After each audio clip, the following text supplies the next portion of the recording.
Daniel, you have had the most incredible year of any professional golfer or of any high school teacher.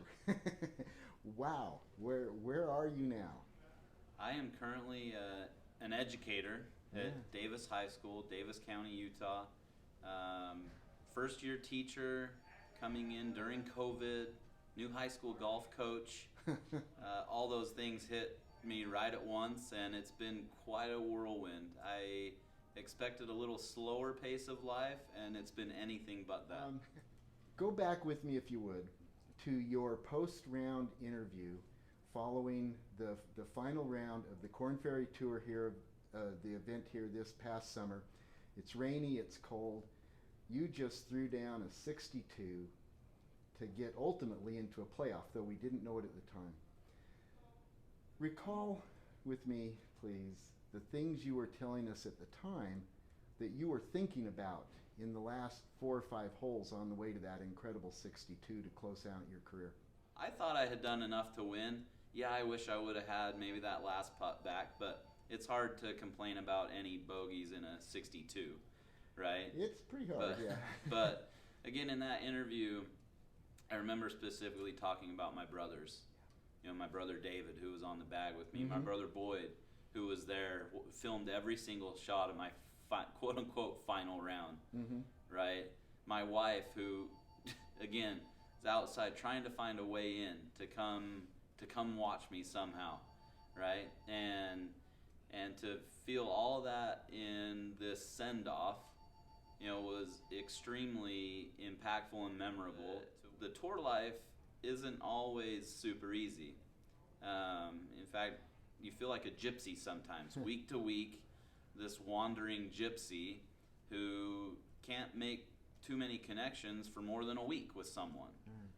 And I think for a while I craved making connections. Right? I had my family connections, but I wanted more. I wanted more with the youth. I wanted to have an impact with more than one touch point with someone. And it's all self-discovery, but I have a lot of different talents and abilities, I feel like, more than just golf. Yeah. And golf becoming good at golf is a result of some more underlying talents and values and abilities that I have, right? But it manifested itself through golf. But I think I have a curiosity that is insatiable sometimes. I love to learn, and I love to teach. You know, whatever it is, whether it's something about nutrition that I've learned, or exercise, or sleep, or Greek mythology, or American history, whatever it is, right? I feel like I want to teach it. What I've learned and how I've applied it, I want to teach it. And so I ended up, doors open for me to take a teaching and coaching job at Davis High School, where I went to high school, right here in Kaysville, Utah. And in fact, I've got my faculty credential nice. right here. We got my key card right here, Davis High School, and that's for the camera. You know, you can see Coach Summerhays had a fresh haircut. I look more bald in that one than I actually am. It is thinning. I think all those years of taking a hat on and off, Right. it thinned me out a little bit. But so that's where I'm at right now. But amazing kids, and that connection I'm having. I've had several experiences already where I've been able to be a part of someone's daily life, not just a touch point here and there, or a passing by year to year, or someone watching me on an interview, but an actual face-to-face interaction with these 15 to 18-year-olds that I've craved, and I love it. There are some hard parts about it all, and coming in first-year teacher during COVID and all that, it's never easy. But to have already felt like I've made an impact and changed the trajectory of some of these young people's lives, that's what it's all about. And that's why I'm doing what I'm doing, hopefully to pass on some of my journey to them as they start a lot of their journeys. Let's talk about the impact you can have for a moment. And I love the way you describe having an extended relationship with these kids rather than the traveling circus moving on like it does on tour. What kind of impact do you see that you have? And do you think that you're in a different spot because you bring with you some celebrity, real world experience at a very high profile? Do the kids interact with you differently? You know, some kids don't know. Some kids do know. Kind of my history, my past. I showed our class a little bit first day of class, kind of where I was coming from, but I don't think it registered to someone. In fact, one young man in my leadership principles class just 2 weeks ago, he, for some reason, I started telling him about some of the things that I'd done in golf and whatnot, and he's like, "Coach, wait, you're on Google." Like, you have a Wikipedia page? Yes, you do.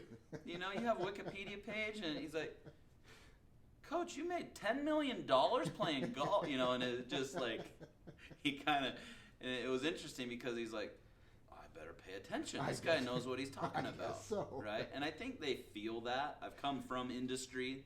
They say in education, come from industry, from the industry, huh? Yeah, okay. from industry. They great. say okay. that, yeah, right? Okay. Whatever field you've come from the real work life experience, and now you're in education. And I think the kids, they respect that a lot more. But I hope more than any of that, I think they feel my excitement to get to know them, right? And to have a connection with them. I know a lot about my students. And I think they feel that, and I think they feel a friend relationship and a mentor relationship with me. And I think those are two really important ones. They do respect me. I do. I think today even I said, I command your respect, you know, in a joking way, but I think I have a personality to relate to them. I'm 36. I'm 37 now. Happy birthday. Thank you. Just turned 37. But I think I have a unique relationship with these high school age kids. How's classroom discipline for you? It's pretty good. Okay. It's not too bad. I have some procedures in place, but I haven't had to take too many steps down that road. So great kids, right? They're all great kids. Sure. Right. They're all great kids. Some of them have a little tougher hand dealt to them, for real. And some are still discovering who they are. 100%. And that's why I think I love this leadership class so much, is because we talk about vision, mission, goal setting, values, time management, right? That's what we talk about in First Tee stuff. Right, exactly. Yeah. So it feels like one of those, I'm giving them real life principles that they can hopefully, whatever situation they come from, apply and have success. What do they call you? Coach. Coach. Yeah. Coach Summerhays, Coach Daniel, just Coach. Coach Summerhays. Okay. Yeah, and I purposely did that. Instead of Mr. Summerhays, I like coach. I like the word coach. And coaching is actually one of our modules, one of our units that we have in that leadership class, because coaching is more than just directing. Mm-hmm. True. It's more than just telling someone what to do. It is pulling out of someone their potential. And it is helping them discover that the answers actually don't lie in me, they lie in themselves. And so that's why I like the term coach, because through a series of questions and listening, I can draw the answers that are already inside of them out of them for their own life. And so that's why I like to go by coach. You know, Daniel, you sound like someone who's done this for decades, but you're only in your first year.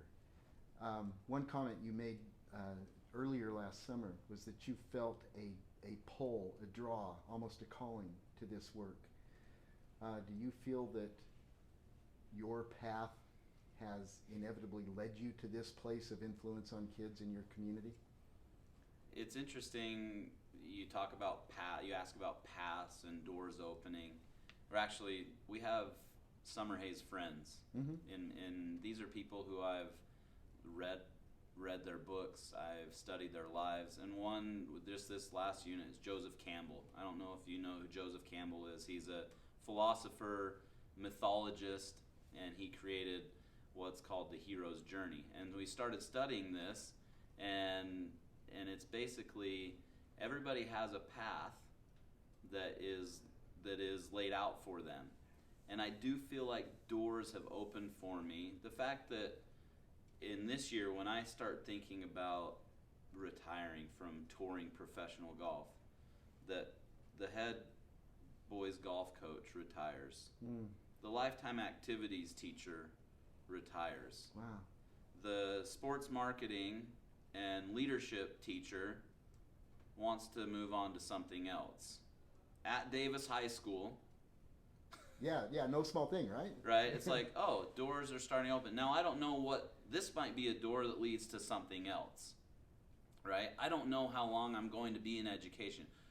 In public education. I'm going to be in education and mentoring, I think, my whole life. It seems a fit for you. Because I do feel like I like to apply things, I like to teach things, I like to learn things. So that combination tells me I'm going to be a coach my whole life, whether that's at Davis High or in a private golf business or whether that's in public speaking, leadership opportunities. I have no idea. But in this hero's journey, this Joseph Campbell, it talks about death and resurrection. Okay. Sometimes part of ourself has to die so that something else can rise from the ashes, right? And that's how I feel right now. I feel like my touring golf life had to die so that this part of me could rise and really follow my path. I think had I just stayed on the PGA Tour, I would have lost out on all these other opportunities that have presented themselves to me. Well, we sure are excited for what you have done. We're proud of it. I think it's a lock Hall of Fame career already, and cannot wait to see what you do next. But what you are doing now, focused on and affecting the lives of kids, is just spectacular, and we are just thrilled and honored. Thank you so much for joining us today. Thanks so much, Paul. I love being here with you guys.